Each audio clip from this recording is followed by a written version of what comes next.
মেয়েরা, আজকে আমি তোমাদের ক্লাস 4-এর ইতিহাস বইয়ের 4র্থ অধ্যায় 21 পৃষ্ঠায় মানুষের জোট বাঁধা কথা বলা যে পাঠটি রয়েছে সেটি থেকে আমি শুধুমাত্র প্রশ্ন উত্তর নিয়ে রিভিশন করব। যদিও এই পাঠটি তোমাদের পড়ানো হয়েছে, তাই আজকে আমি পাঠের আলোচনা শুধুমাত্র প্রশ্নোত্তরের মধ্যেই সীমাবদ্ধ রাখব। তাহলে এবার আমরা প্রশ্নোত্তর পর্বে চলে যাই। দেখো, প্রথম পাতায় যে প্রশ্নগুলি রয়েছে তার 1 নম্বর প্রশ্নটি হলো, মানুষকে সমাজবদ্ধ জীব বলা হয় কেন? মানুষকে সমাজবদ্ধ জীব বলা হয় কেন? দেখো মেয়েরা, পৃথিবীর সৃষ্টির সেই আদিকাল থেকেই, আদিম মানুষের আবির্ভাব সময় থেকেই তারা একা একা বনে জঙ্গলে রাত কাটাতো। খিদে পেলে খেত বনের ফলমূল ও পশুর কাঁচা মাংস। অর্থাৎ সেই আদিম মানুষের জীবন ছিল একেবারে বিক্ষিপ্ত বা এলোমেলো। তখন পর্যন্ত মানুষ কিন্তু একসাথে থাকার প্রয়োজনীয়তা অনুভব করতে পারেনি, বা তাদের সেই বুদ্ধির বিকাশ ঘটেনি, সেই একসঙ্গে হয়ে থাকা বা জোটবদ্ধতা। আর এই একা একা থাকার ফলে তাদের কোনো কোনো সময় মৃত্যুবরণ করতে হতো। যেমন ধরো, কোনো বন্য হিংস্র প্রাণী শিকার করতে গিয়ে সেই প্রাণীটির কাছেই তাদের নতি স্বীকার করতে হতো। কিন্তু পরবর্তী সময়ে তারা যখন জোট বাঁধল, তখন তারা অনেকে মিলে যখন কোনো সেই হিংস্র পশু শিকার করতে যেত, তখন অনায়াসেই সেই পশুটিকে শিকার করে মেরে ফেলার কাজটি খুবই সহজভাবে সম্পন্ন করত। মানুষ সেই সমবেতভাবে পশু শিকারের মধ্যে দিয়ে তারা অনুভব করেছিল যে সবাই মিলে কাজটা করা যতটা সোজা বা সহজ, কিন্তু একার পক্ষে ঠিক ততটাই কঠিন। যেমন ধরো, তোমার বা হয়তো এমন কিছু কাজ আছে যেগুলি তোমাদের যদি একা করতে হয় তাহলে তোমাদের হয়তো ভালো লাগে না, কিন্তু যদি বলা হয় একসঙ্গে কাজটি করতে, তাহলে তোমরা খুবই আনন্দের সঙ্গে কাজটি সম্পন্ন করো। আর এভাবেই আদিম মানুষ একদিন এমনিভাবেই তাদের নিজ নিজ পরিবারের সাথে বাস করতে শুরু করলো। আর এভাবেই মানুষ একদিন সমাজবদ্ধ জীব হিসেবে পরিচিত লাভ করল। আর সেই কারণেই মানুষকে বলা হয় সমাজবদ্ধ জীব।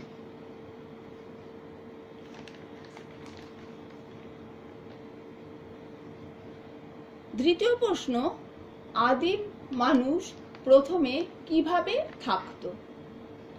কখন তারা নিজেরাই বধ হতো? কেন? এই সময় মানুষ কি ভেবেছিল? তার ফলে কি হয়েছিল?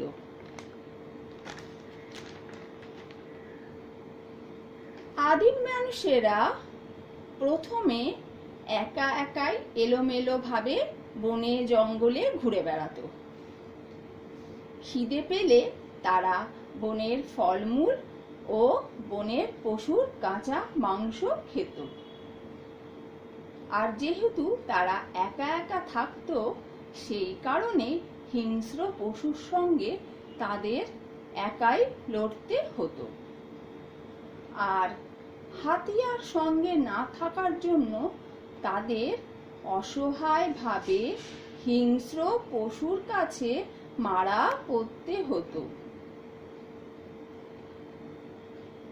আর এই সময় মানুষ সেই বেঁচে থাকার লড়াইয়ে অর্থাৎ জীবন সংগ্রামে জয়ী হওয়ার জন্য তারা উপলব্ধি করেছিল যে একা নয়, যদি অনেকে মিলে সেই হিংস্র পশুদের কাছে নাকাল হতে হয় না, যদি না অনেকজন মিলে কাজটি করতে পারে, অর্থাৎ সেই হিংস্র পশুকে আক্রমণ করতে পারে, তাহলে সেই হিংস্র পশুর আক্রমণকে সহজেই প্রতিহত করা যায়। আর তাদের সেই অনুভূতি থেকে মানুষ একসময় জোট বাঁধল, আর তার ফলেই মানুষ দলবদ্ধ হলো। অর্থাৎ সেই জীবন সংগ্রামে জয়ী হওয়ার জন্যই এবং নিজের জীবন রক্ষার তাগিদে দৈনন্দিন কঠিন সংগ্রামের অভিজ্ঞতার মধ্যে দিয়েই তারা অনুভব করেছিল যে একা নয়, একা একা কোনো পশুর সাথে লড়াই করে জয়ী হওয়া সম্ভব নয়। এবং তারা তাদের সেই অন্য সঙ্গীদেরও দেখত দিনের পর দিন কিভাবে পশুদের হাতে তারা বধ হচ্ছে বা প্রাণ হারাচ্ছে।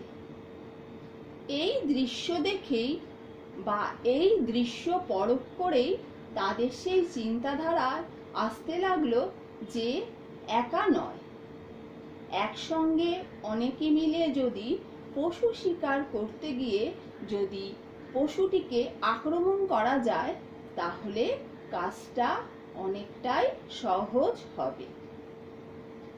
পশুটিকে বধের মধ্যে দিয়ে আর এই চিন্তা ভাবনা থেকেই মানুষ একদিন জোটবদ্ধ হলো ও সেই জীবন সংগ্রামের যুদ্ধে জয়ী হলো।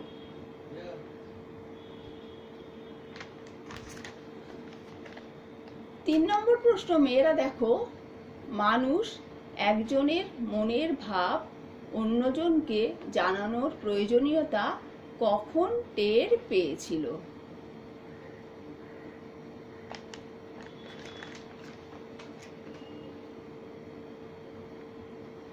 এখানে দেখো মেয়েরা, আদিম মানুষ বা আদিম মানুষেরা প্রথম অবস্থায় একা একা বনে জঙ্গলে ঘুরে বেড়াতো। খিদে পেলে বনের ফলমূল ও পশুর কাঁচা মাংস খেত, আর এই পশুর কাঁচা মাংস তাদের খিদে নিবারণ করত, যার ফলে তাদের সেই খিদে মেটানোর জন্য পশু শিকার করতে গিয়ে অনেক সময় তাদের প্রাণও হারাতে হতো। আরো প্রাণ হারাতে হতো সঙ্গে কোনো হাতিয়ার না থাকার ফলে। আর তাদের সেই দৈনন্দিন অভিজ্ঞতার ফলে তারা এটা বুঝতে পেরেছিল যে পশুর কাছে নাকাল হতে হয় না যদি একসঙ্গে অনেকে মিলে সেই পশুটিকে আক্রমণ করা যায়। আর সেই জীবন সংগ্রামে জয়ী হওয়ার জন্য হিংস্র পশুর আক্রমণকে প্রতিহত করে বা লড়াই করে বাঁচবার জন্য সেই জোট বাঁধার পরিকল্পনা তাদের মাথায় এসেছিল, যার ফলস্বরূপ তারা একসাথে পরিবার নিয়ে তারা গুহাবাসী হলো।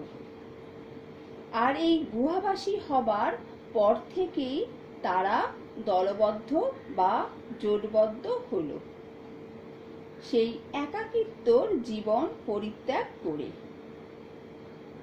আর এই জোট বেঁধে বা দল গড়তে গিয়ে তারা অনুভব করেছিল ভাবের আদান প্রদান একান্তভাবেই দরকার এই সময়। আর এই সমস্যা সমাধানের পথ খুঁজতে গিয়ে আদিম মানুষ ইশারা ও ইঙ্গিত দিয়ে তারা মনের ভাব প্রকাশ করত।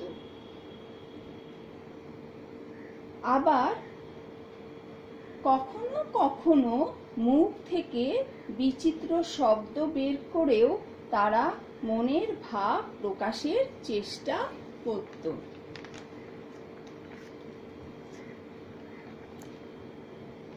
4 নম্বর প্রশ্ন, মেয়েরা দেখো, সমস্যা সমাধানের পথ খুঁজতে গিয়ে প্রথমটায় তাদের চেষ্টা কি ছিল?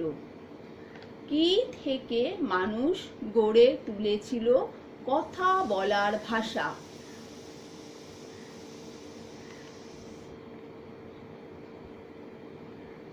কথা না বলতে পারার সমস্যা সমাধানের জন্য আদিম মানুষ প্রথমটায় ইশারা ইঙ্গিতে তারা মনের ভাব একে অন্যকে প্রকাশ করার চেষ্টা করত, বা নিজে বোঝবার বা অন্যকে বোঝাবার চেষ্টা করত।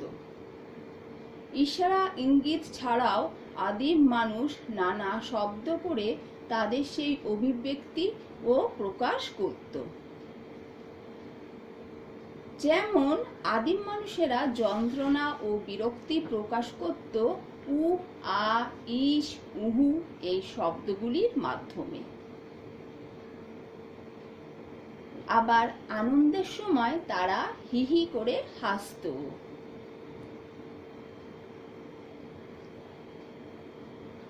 আজও সেই অভিব্যক্তির ধারা আমাদের মধ্যে বা মানব সমাজে প্রচলিত। প্রাচীন সেই ধারাও আজও কিন্তু হারিয়ে যায়নি আমাদের জীবন থেকে। আমরা আজও তা বহন করে চলেছি। আজও আমরা অনেক সময় ইশারা ইঙ্গিতে কাউকে কাছে ডাকি, সরতে বলি, চলে যেতে বলি, তাই না মেয়েরা? এগুলো কিন্তু আমরা সব সময় করে থাকি।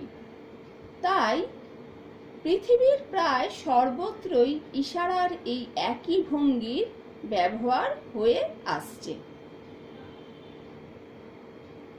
তাই সেই আদিম যুগ থেকেই মানুষ মুখ থেকে বিচিত্র শব্দ বের করে তারা মনের ভাব বোঝাবার চেষ্টা করত।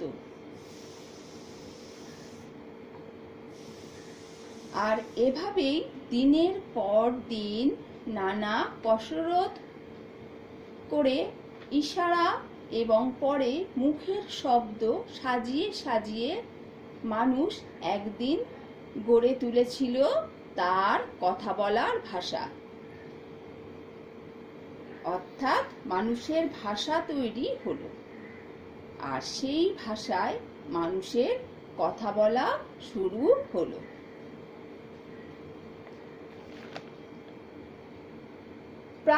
5 নম্বর প্রশ্ন, ভাষা গড়ে তোলা এবং কথা বলতে শেখার ফলে কি হলো?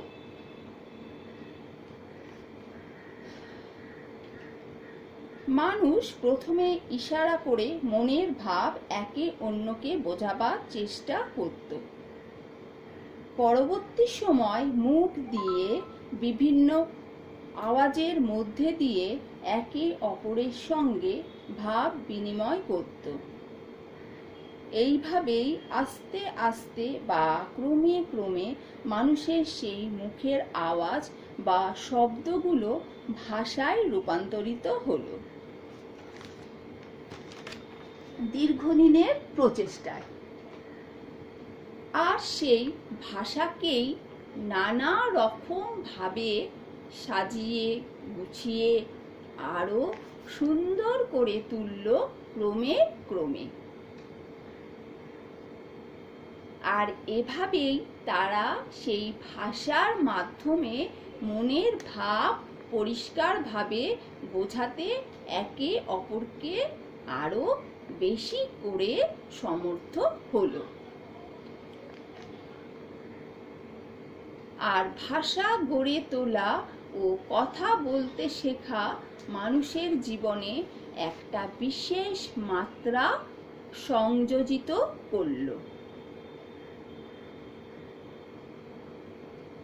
আর এখানেই পশুদের থেকে মানুষের মধ্যে একটা বিরাট পার্থক্য গড়ে দিয়েছিল, যা পৃথিবীর সমস্ত জীবজন্তুর থেকে মানুষকে এক অন্য উচ্চতায় নিয়ে গিয়েছিল।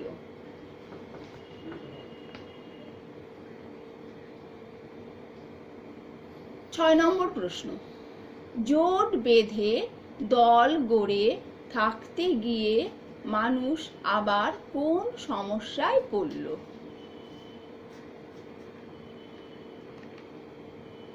আদিম মানুষের জীবনযাত্রার একেবারে শুরুতে আমরা দেখেছিলাম মানুষ একা একা বনে জঙ্গলে ঘুরে বেড়াতো, রাত কাটাতো গাছের ডালে, আর খিদে পেলে গাছের ফলমূল খেত, আর খেত পশুর কাঁচা মাংস।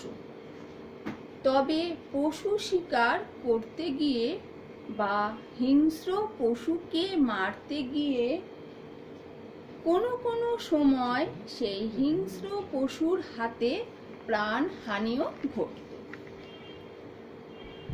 এই ঘটনা থেকে তারা এটাই বুঝেছিল যে শক্তিশালী পশুকে একা একা মারতে গেলে তাদের নিজেদেরকেই মারা পড়তে হচ্ছে। এভাবেই জীবন সংগ্রামের লড়াইয়ের মধ্যে দিয়ে মানুষ তার অভিজ্ঞতার মাধ্যমে বুঝেছিল যে একা নয়, যদি আরো কয়েকজন মিলে সেই হিংস্র পশুকে আক্রমণ করা যায় তাহলে কাজটা অনেক বেশি সহজ হবে। আর এভাবেই মানুষ নিজেদের জীবন রক্ষার তাগিদে একসঙ্গে জোটবদ্ধভাবে বাস করতে লাগলো। কিন্তু একে অন্যকে মনের ভাব বোঝাবার বা জানাবার ক্ষেত্রে তারা খুবই অসুবিধায় পড়ল। আর এই দলবদ্ধ জীবনে ভাবের আদান প্রদান অত্যন্ত জরুরি বলে মনে করেছিল। তাই মানুষ দেখল দলের অনেক মানুষের সঙ্গে থাকতে গেলে তাদের কাছে নিজের কথা জানানো, তাদের কথা নিজের জানাও প্রয়োজন হয়। অথচ মানুষ যেহেতু কথা বলতে শেখেনি, ফলে একের মনের ভাব অন্যকে জানানো বা অন্যের মনের ভাব নিজে জানার কোনো উপায় ছিল না। আর মানুষ বুঝলো কথা বলতে পারাটা খুবই জরুরি। তাহলে মেয়েরা আমরা কি বুঝলাম? যে আদিম মানুষের জীবনযাত্রার একেবারে শুরুতে আমরা দেখলাম মানুষ একা একা বনে জঙ্গলে ঘুরে বেড়াতো, পশু পাখিদের মতো গাছের ডালে ডালে রাত কাটাতো, ফলমূল খেত, জন্তু জানোয়ারদের লড়াই করতেও দেখত। এক পশু অন্য পশুকে মেরে খাওয়ার দৃশ্য তারা পরখ করত। এটা দেখে তারা বিভিন্ন পশু পাখি মেরে ধরে খাওয়ারও চেষ্টা করত, কিন্তু সবসময় তারা সফল হতো না। অধিক শক্তিশালী পশুকে মারতে গিয়ে তারা নিজেরাই বধ হতো বা মারা পড়ত। আর এই ব্যাপারটাই তাদের টনক নড়িয়ে দিয়েছিল যে শক্তিশালী পশুকে একা একা শিকার করতে গেলে নিজেদেরকেই মারা পড়তে হচ্ছে।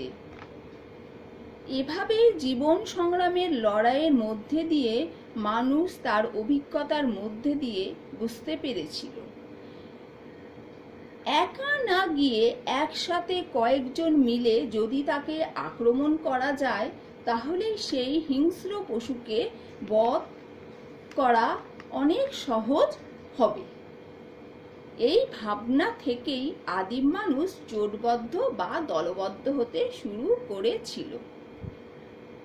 আর একটা বিষয় আমাদের মনে রাখতে হবে, মানুষ কিন্তু কখনোই একা একা থাকতে ভালোবাসে না, অনেক জনকে নিয়ে একসাথে বাস করতেই সে ভালোবাসে।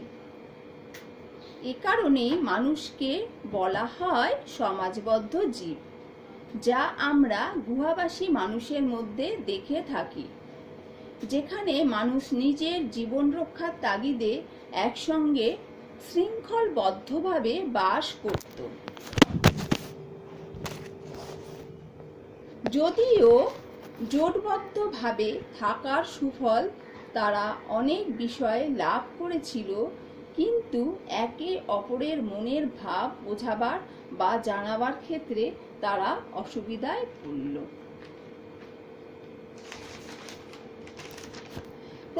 প্রথম সে বিভিন্ন অঙ্গভঙ্গি এবং ইশারার দ্বারা মনের ভাব একে অন্যকে বোঝাবার চেষ্টা করত।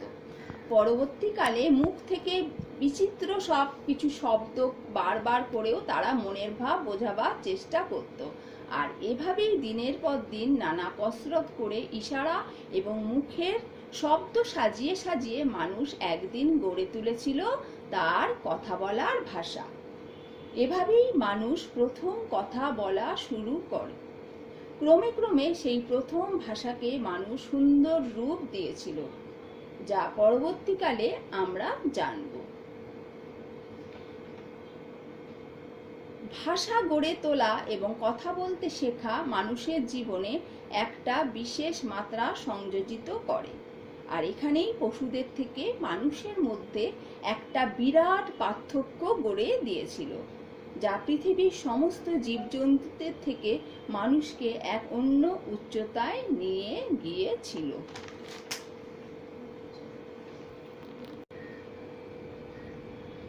মেয়েরা, আরো কিছু সংক্ষিপ্ত প্রশ্ন আমি তোমাদের জন্য রাখছি, তোমরা এই প্রশ্নগুলি একটু ভালো করে শোনো। 1 নম্বরে, মানুষের স্বভাব ধর্ম কি? মানুষ একা থাকে না, একা থাকতে চায় না, একা থাকা তার পছন্দও নয়। অনেককে নিয়ে একসঙ্গে সে থাকতে ভালোবাসে বলে মানুষকে সমাজবদ্ধ জীব বলা হয়। এটাই মানুষের স্বভাব। 2 নম্বর প্রশ্ন, পশুর হাতে আদিম মানুষকে কেন প্রাণ হারাতে হতো? পশুর শক্তি অনেক বেশি, এটা তো আমরা সবাই জানি। তার উপর মানুষের তো তেমন কোনো হাতিয়ারই ছিল না সেই সময়, তাই পশুর আক্রমণ সামলাতে না পেরে পশু বধ করতে গিয়ে তাদেরকে প্রাণ হারাতে হতো। 3 নম্বর প্রশ্ন, এক সময় মানুষ কি অনুভব করতে পেরেছিল?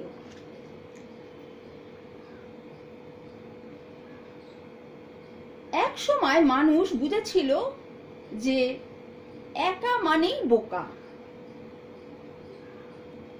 আর সে তখন কখন বুঝেছিল? জীবন সংগ্রামের ভেতর দিয়ে সেই এই ব্যাপারটা সে বুঝেছিল। আর তখনই সে বুঝেছিল যে পশুর কাছে তাদের প্রাণ হারাতে হয় না যদি অনেকজন একসঙ্গে মিলে কোনো হিংস্র পশুকে আক্রমণ করা যায়।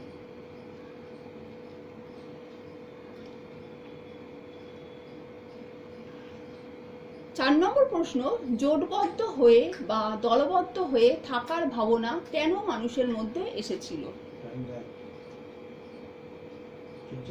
তাদের ধারণা হয়েছিল যে অনেকে একসঙ্গে থাকলে শিকার করতে গিয়ে হিংস্র পশুর মুখে পড়ে তাদের আক্রমণ সামলানো সহজ হবে।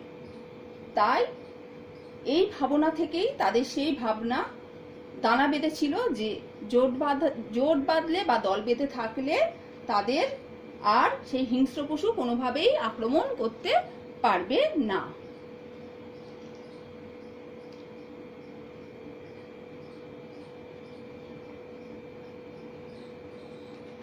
5 নম্বর প্রশ্ন, আদিম মানুষের জীবনযাত্রা প্রথমে কিভাবে কাটতো? আদিম মানুষ আমরা সবাই জানি, আদিম মানুষ প্রথমে একবারে শুরুতে তারা কি করতো, একাই থাকতো, একাই তারা বন জঙ্গলে ঘুরে বেড়াতো। আর পেট ভরানোর জন্য তারা কি করতো, বনের ফলমূল খেত আর পশু মারতো এবং তাদের সেই কাঁচা মাংস খেত। এইভাবেই তাদের জীবনযাত্রা চলতো।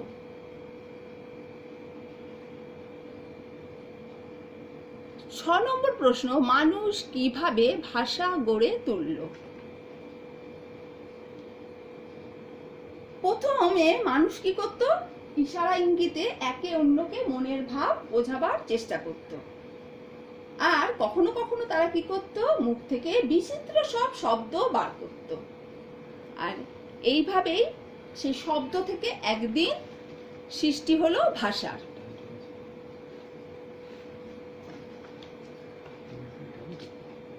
7 নম্বর, মানুষের জীবনে একটা বিশেষ মাত্রা যোগ করে দিয়েছিল কোন জিনিসটি?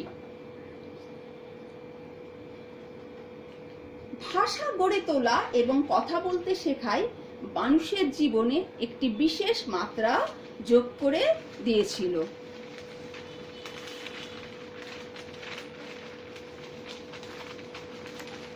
8 নম্বর প্রশ্ন, কথা বলার সমস্যা সমাধান করতে গিয়ে মানুষ প্রথমে কি করত? কথা বলার সমস্যা সমাধান করতে গিয়ে মানুষ কি করত, প্রথমে ইশারা ইঙ্গিতে একে অন্যকে তারা মনের ভাব বোঝানোর চেষ্টা করত বা প্রকাশ করার চেষ্টা করত। এবার মেয়েরা দেখো, একদম পাঠের শেষের পর্যায়ে আমরা চলে এসেছি। আর এখন আমি তোমাদের জন্য কিছু অতি সংক্ষিপ্ত প্রশ্ন এবং শূন্যস্থান পূরণ রাখছি, যেগুলি তোমরা বাড়িতে অনুশীলন করবে। প্রথম প্রশ্নটি হলো, 1 নম্বর প্রশ্ন, দেখো, আদিম মানুষ প্রথম জীবনে কিভাবে থাকতো? আদিম মানুষ প্রথম জীবনে কিভাবে থাকতো? 2 নম্বর প্রশ্ন, মানুষের চেয়ে কার শক্তি বেশি? মানুষের চেয়ে কার শক্তি বেশি?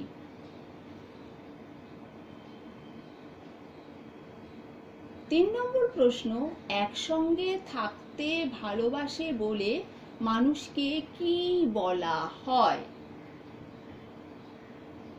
একসঙ্গে থাকতে ভালোবাসে বলে মানুষকে কি বলা হয়?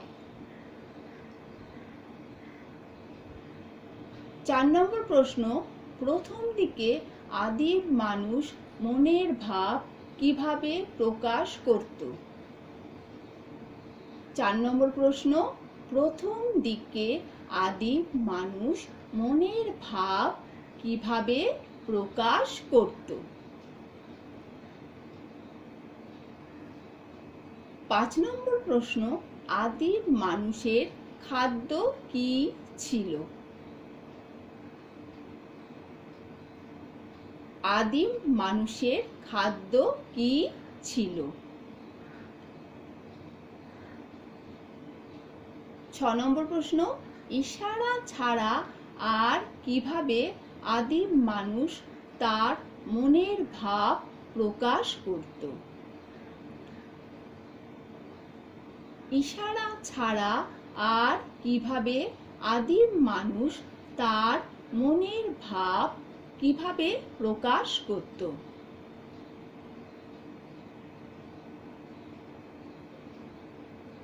7 নম্বর প্রশ্ন, মানুষের দলবদ্ধ জীবনে অত্যন্ত জরুরি বলে তারা কি মনে করেছিল? 7 নম্বর প্রশ্ন, মানুষের দলবদ্ধ জীবনে অত্যন্ত জরুরি বলে তারা কি মনে করেছিল? 8 নম্বর প্রশ্ন, আদিম মানুষ একদিন শব্দ থেকে কি গড়ে তুলেছিল? 8 নম্বর প্রশ্ন, আদিম মানুষ একদিন শব্দ থেকে কি গড়ে তুলেছিল? এবার মেয়েরা আমরা শূন্যস্থান পূরণে আসি। সেখানে 1 নম্বরে দেখো, আদিম মানুষ ড্যাশ জীবনে ভাবের আদান প্রদান অত্যন্ত ড্যাশ বলে মনে করেছিল। আদিম মানুষ ড্যাশ জীবনে ভাবের আদান প্রদান অত্যন্ত জরুরি বলে মনে করেছিল। 2 নম্বর, শব্দ থেকেই একদিন ড্যাশ গড়ে তুলেছিল, তার কথা বলার ড্যাশ। শব্দ থেকেই একদিন ড্যাশ গড়ে তুলেছিল, তার কথা বলার ড্যাশ। 3 নম্বর, আদিম মানুষ লেখার কাজে ড্যাশ নামে এক ধরনের গাছের ছাল ব্যবহার করত। 3 নম্বর, আদিম মানুষ লেখার কাজে ড্যাশ নামে এক ধরনের গাছের ছাল ব্যবহার করত। 4 নম্বর, মানুষের চেয়ে পশুর ড্যাশ অনেক বেশি ছিল।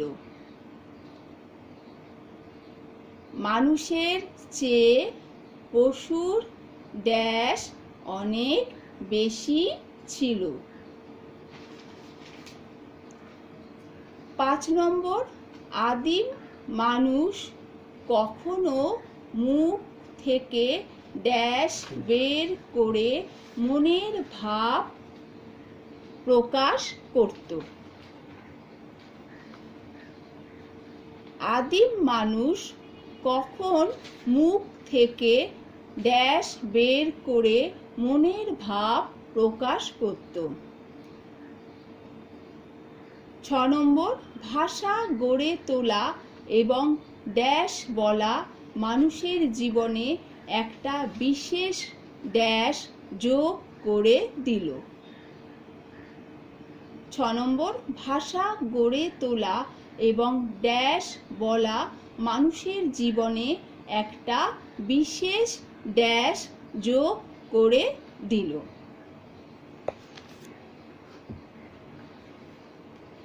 এই ছোট এবং এক কথার প্রশ্নগুলি এবং শূন্যস্থান পূরণগুলি তোমরা নিজেরা ভালো করে বাড়িতে অভ্যাস করবে।